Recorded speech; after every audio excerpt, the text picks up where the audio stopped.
Assalamualaikum warahmatullahi wabarakatuh. Saya Septi Delia Maharani, NIM 1811140124. Di sini saya akan menjelaskan materi tentang akuntansi murabaha.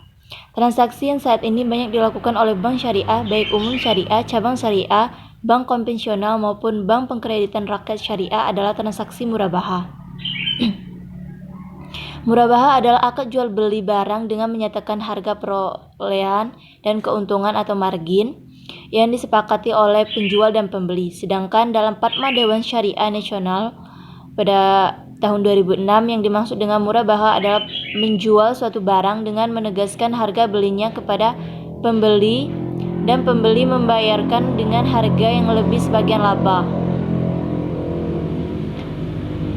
Murabaha sesuai jenisnya dapat dikategorikan dengan dalam yang pertama, murabaha tanpa pesanan, artinya ada yang beli atau tidak, bank syariah menyediakan barang. Dan yang kedua, murabaha berdasarkan pesanan, artinya bank syariah baru akan melakukan transaksi jual beli apabila ada yang pesan.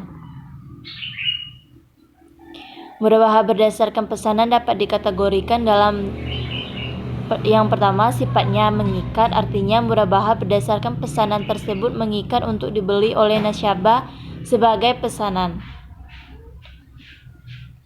Yang kedua, sifatnya tidak mengikat, artinya walaupun nasabah telah melakukan pemesanan barang, namun nasabah tidak terikat untuk membeli barang tersebut. Dari cara pembayaran murabaha dapat dikategorikan menjadi pembayaran tunai dan pembayaran tangguh. Dalam praktek yang dilakukan oleh bank syariah saat ini adalah murabaha berdasarkan pesanan. Sifatnya mengikat dengan cara membayar tangguh. Dalam murabaha rukun-rukun terdiri dari yang pertama bai, penjual, mustari, pembeli, mabi barang, tasyaman harga, ijab qabul, pernyataan timbang terima. Syarat murabaha yang pertama, penjual memberitahu biaya barang kepada nasabah. Kedua, kontrak pertama harus sah sesuai dengan rukun yang ditetapkan. 3. Kontrak harus bebas dari riba. 4. Penjual harus menjelaskan kepada pembeli bila terjadi cacat atas barang yang akan dibeli. Yang kelima, penjual harus menyampaikan semua hal yang berkaitan dengan pembeli. Misalnya, jika pembeli dilakukan secara utang, harga yang disepakati dalam murabaha adalah harga jual, sedangkan harga beli harus diberitahukan. Jika bank mendapatkan potongan dari pemasok, maka potongan itu merupakan hal nasabah.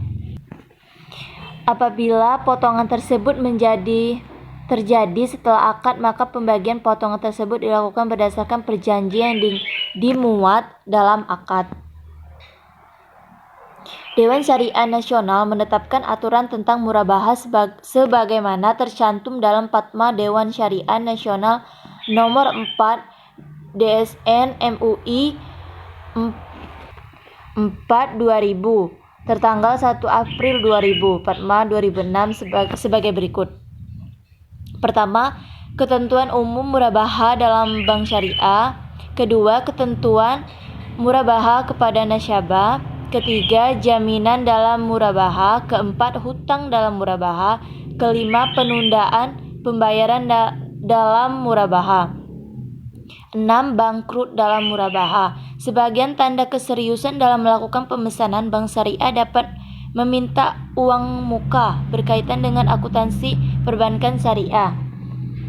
Uang muka dapat dibayarkan oleh nasabah kepada bank syariah, bukan kepada pemasok.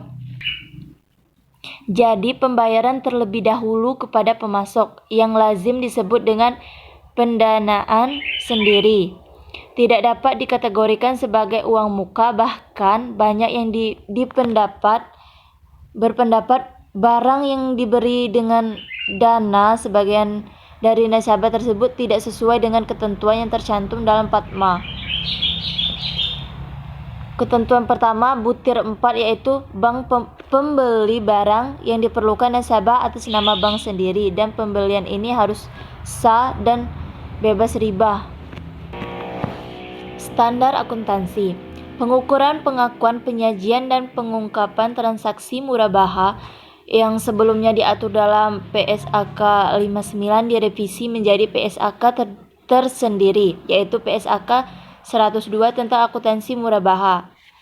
Dalam PSAK 59 tentang akuntansi perbankan syariah hanya mengatur pengukuran dan pengakuan transaksi murabahah yang dilaksanakan oleh bank syariah, sedangkan PSAK 102 tentang akuntansi murabahah membahas tentang pengakuan dan pengukuran transaksi murabahah yang dilakukan oleh penjual dan pembeli. Pada umumnya bank syariah dalam melaksanakan transaksi murabahah hanya bertindak sebagai penjual. Oleh karena itu akuntansi bank syariah dalam transaksi murabahah hanya dibahas akuntansi penjual saja. Bank sebagai penjual, akuntansi untuk penjual. Pada saat perolehan aset murabahah diakui sebagai persediaan sebesar biaya perolehan. Pengukuran murabahah setelah perolehan adalah sebagian berikut. Jika murabahah pesanan mengikat dinilai sebagai biaya peroleh, dan jika terjadi penurunan nilai aset karena utang. Jika murabahah tanpa pesanan atau murabahah pesanan tidak mengikat dinilai berdasarkan biaya perolehan atau nilai bersih. Jika nilai bersih yang dapat direalisasi lebih rendah dari biaya perolehan, maka selisihnya diakui sebagai kerugian.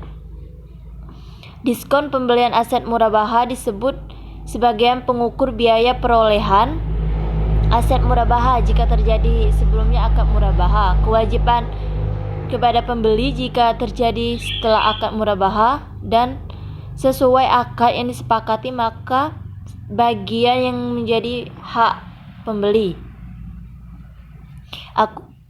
Kewajiban penjual kepada pembeli atas pengembalian diskon pembelian akan tereliminasi pada saat dilakukan pembayaran kepada pembeli berdasarkan jumlah potongan setelah dikurangi dengan biaya pengembalian atau dipindahkan sebagai dana kebajikan jika pembeli sudah tidak dapat dijangkau oleh penjual.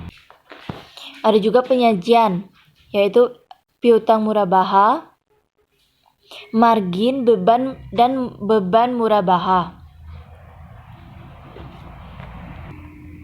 Yang selanjutnya pengungkapan. Ada penjual mengungkapkan hal-hal yang berkaitan transaksi murabahah, tetapi tidak terbatas pada harga, janji pemesanan dalam murabahah. Pengungkapan yang diperlukan sesuai PSAK 101 penyajian laporan keuangan syariah. Yang selanjutnya pembelian pengungkapan hal-hal yang berkaitan dengan transaksi murabahah, yaitu nilai tunai aset, jangkauan waktu murabahah tangguh, pengungkapan yang diperlukan sesuai PSAK 101. Perlakuan akuntansi dan contoh kasus. Yang pertama, pengadaan barang aset persediaan murabahah. Perlakuan akuntansi ini membedakan antara bank-bank Islam yang mempertimbangkan bahwa akad perjanjian dengan pemesanan adalah bersifat mengikat dan yang bersifat tidak mengikat. Dalam kasus yang pertama, murabahah berdasarkan pesanan bersifat mengikat, bank syariah tentu saja tidak akan memperoleh harga jual beli yang lebih rendah daripada harga pokok penjualan, karena hal tersebut akan menjadikan kerugian. Oleh karena itu, penggunaan pengukuran selain biaya historis seperti harga jual sekarang atau biaya penggantian sekarang mungkin tidak lebih relevan atau tidak lebih bisa diandalkan untuk bentuk transaksi seperti ini. Sesuai ketentuan yang telah ditetapkan oleh Dewan Syariah Nasional, dalam transaksi murabahah, barang yang diperjualbelikan sudah menjadi milik bank. Artinya bahwa bank telah mengetahui harga sebenarnya barang tersebut, termasuk potongan yang diterima dari pemasok dan harga tersebut harus diberitahukan kepada pembeli. Contohnya pembeli barang. Tanggal 1 April 2008 atas pesanan pembeli barang dari Tuan Abdullah Bank Syariah Amanah Umat. Pembelian sebuah mobil antik dari PT Otomobil seharga 110 juta. Atas pembelian mobil antik tersebut, jurnal yang dilakukan oleh Bank Syariah Amanah Umat adalah sebagai berikut. Debit aset atau persediaan murabahah 110 juta di debit, kas rekening PT Otomobil di kredit 110 juta. Atas pembelian mobil antik tersebut, saldo perkiraan persediaan adalah sebagai berikut. Buku besar aset persediaan murabahah tanggal 1 bulan 4, keterangan harga barang jumlah 110 juta, saldo 110 juta, jumlahnya 110 juta. Neracanya diuraikan persediaan atau aset murabahah jumlah 110 juta. Dapat diperlakukan sebagai harga pokok barang antara lain beban tambahan yang dikeluarkan sampai aset tersebut siap untuk dipergunakan atau dijual. Potongan harga dari pemasok. Sebagian sarjana syariah mempunyai pendapat bahwa pemesanan bisa mendapatkan potongan harga yang diperoleh dari pemasok. Ini akan mengurangi keuntungan murabahah dengan jumlah yang sama dengan potongan harga meskipun penjual mendapatkan potongan harga setelah penjual murabahah dilakukan. Hal ini disebabkan karena dibolehkan untuk mendapatkan potongan harga terhadap harga pembelian dan pemasukan bagian dari harga jual. Contoh potongan harga setelah akad.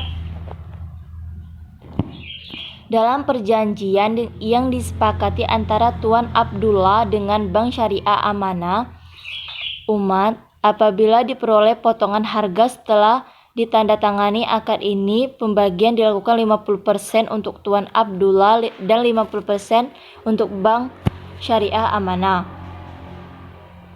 Setelah akad, PT Otomobil memberikan potongan atas harga mobil antik sebesar 2 juta. Atas potongan tersebut, oleh Bank Syariah Amanah Umat dilakukan jurnal sebagai berikut. Rekening PT Otomobil 2 juta di debit, rekening Tuan Abdullah 1 juta di kredit, pendapatan non operasional lainnya 1 juta di kredit. Uang muka dalam murabahah dimaksudkan untuk bukti keseriusan dalam pembeli barang tersebut. Contoh, pada tanggal 5 Juni 2008, sebagian tanda keseriusan pemesanan mobil antik kepada Bank Syariah Amanah Umat Tuan Abdullah untuk menyerahkan uang muka sebesar 10 juta sesuai kesepakatan kedua belah pihak.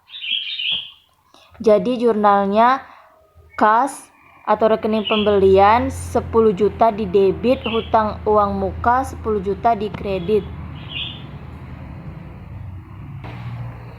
Harga jual dan keuntungan murabahah. Ada beberapa alternatif yang telah dikaji dalam pengukuran piutang murabahah pada akhir periode laporan keuangan, yaitu piutang murabahah harus diukur setara dengan nilai kasnya. Yang kedua, piutang murabahah harus diukur pada nilai buku. Tidak ada cadangan yang dilakukan untuk piutang ragu-ragu. Dan selanjutnya, piutang murabaha harus diukur pada nilai bukunya dan piutang ragu-ragu harus diperlakukan sebagian cadangan umum risiko investasi. Selanjutnya, piutang murabaha harus diukur pada nilai bukunya mengurangi cadangan untuk piutang ragu-ragu. Bank Syariah juga harus membuat cabang umum untuk risiko-risiko investasi. Piutang murabaha harus diukur pada nilai bukunya dan Bank Syariah menentukan metode penilaian asalkan Bank Islam mengungkapkan metode tersebut di dalam kebijakan akuntansinya. Sekian penjelasan dari saya. Wassalamualaikum warahmatullahi wabarakatuh. Terima kasih.